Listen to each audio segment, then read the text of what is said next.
untuk kawan-kawan semua, kita bersama lagi di tempat ini kita merenungkan kembali firman Tuhan. Kiranya firman Tuhan ini dapat membantu kita dan menyembuhkan kita, karena firman Tuhan ini adalah tentang kesembuhan, jalan dan kebenaran. Terima kasih. Like and subscribe.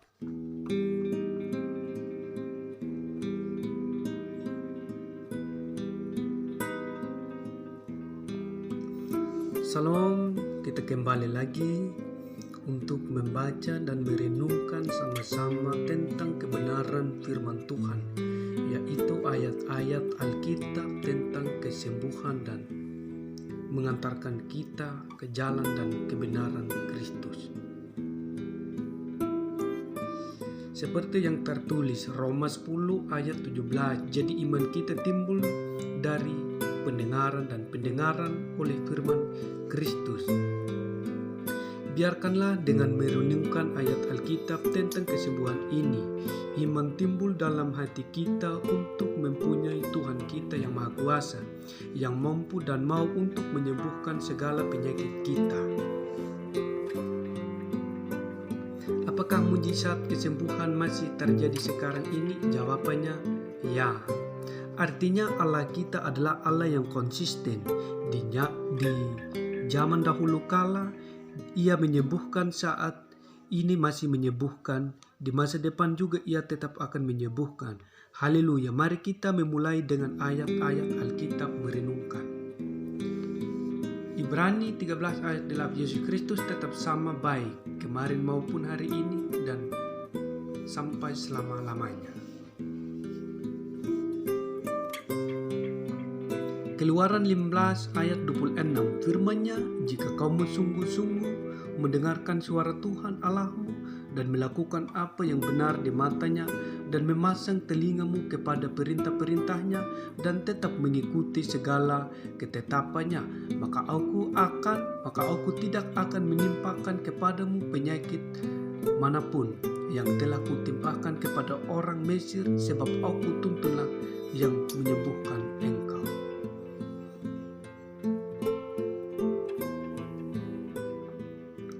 Ulangan 30 ayat 19, aku memanggil langit dan bumi menjadi saksi terhadap kamu.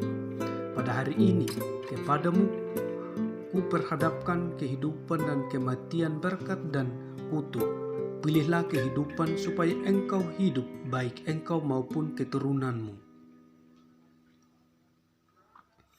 Asmal 3 ayat 7-8, janganlah engkau menganggap dirimu sendiri bijak, takutlah akan Tuhan dan jauhilah kejahatan, itulah yang akan menyembuhkan tubuhmu dan menyegarkan tulang-tulangmu.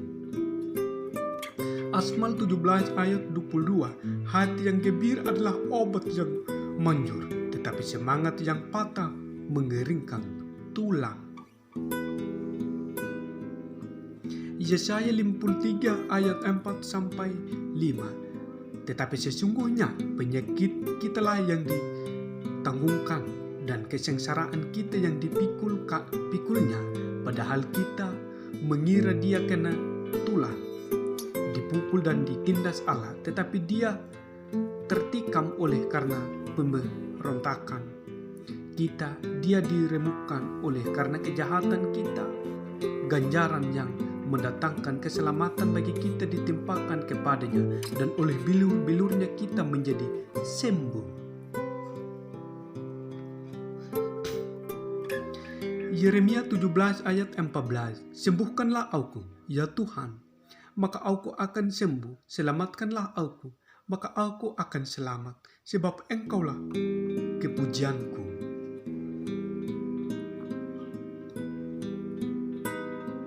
Matius 4 ayat 24, maka tersiarlah berita tentang dia di seluruh Syria dan dibawalah kepadanya semua orang yang buruk keadaannya, yang menderita pelbagai penyakit dan sengsara, yang kerasukan, yang sakit ayan dan yang lumpuh, lalu Yesus menyembuhkan mereka. Matius 8 ayat 2 pasal 3. Maka datanglah seorang yang sakit kusta kepadanya, lalu sujud menyembah dia dan berkata, "Tuan, jika Tuan mau, Tuan dapat mentahirkan aku."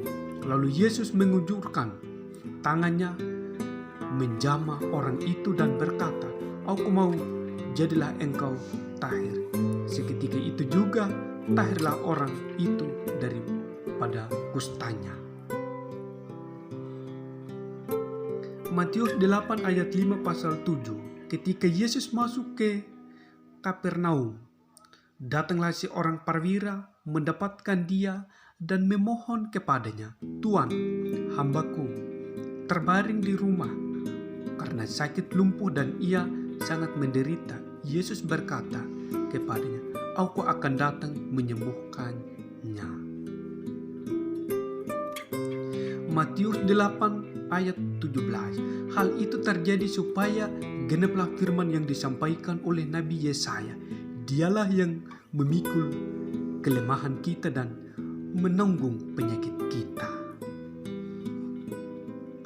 Matius 9 ayat 28 sampai 29. Setelah Yesus masuk ke dalam sebuah rumah, datanglah kedua orang buta itu kepadanya, dan Yesus berkata kepada mereka, "Percayakah kamu bahwa aku dapat melakukannya?" Mereka menjawab, "Ya Tuhan, kami percaya." Lalu Yesus menjamah mata mereka sambil berkata, "Jadilah kepadamu menurut imanmu." Matius 14 ayat 14. Ketika Yesus mendarat, ia melihat orang banyak yang besar jumlahnya, maka tergeraklah hatinya oleh belas kasihan kepada mereka, dan ia menyembuhkan mereka yang sakit. Markus 6 ayat 56.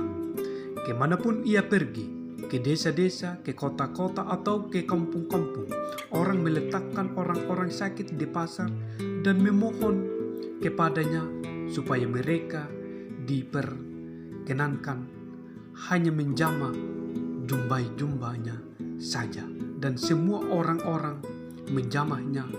Ya. Kisah Para Rasul 3 ayat 16. Dan karena kepercayaan dalam nama Yesus, maka nama itu telah menguatkan orang yang kamu lihat dan kamu kenal ini.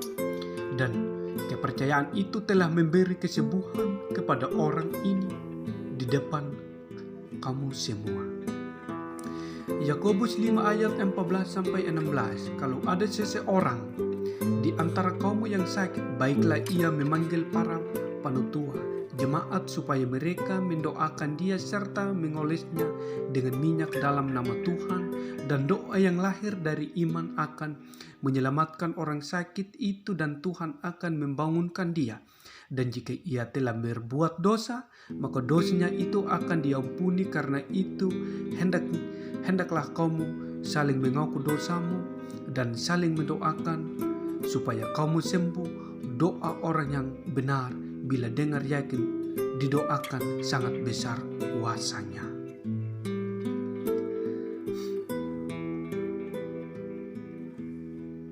Satu Petrus ayat 2 sampai 24. Ia sendiri telah memikul dosa kita di dalam tubuhnya di kayu salib, supaya kita yang telah mati terhadap dosa hidup untuk kebenaran. Oleh bilur-bilurnya kamu telah sembuh. Ayat-ayat Alkitab kesembuhan. Terima kasih, semoga dalam kebenaran firman Tuhan ini dapat. Oke, terima kasih banyak sudah menonton video ini. Kiranya dalam kebenaran firman Tuhan ini dapat membantu kita semua dan mengantarkan kita ke jalan yang benar, menuju kesuksesan untuk masa depan, karena masa depan sungguh ada dan harapan kita selalu ada untuk masa depan. Terima kasih. Jangan lupa like, comment, dan subscribe.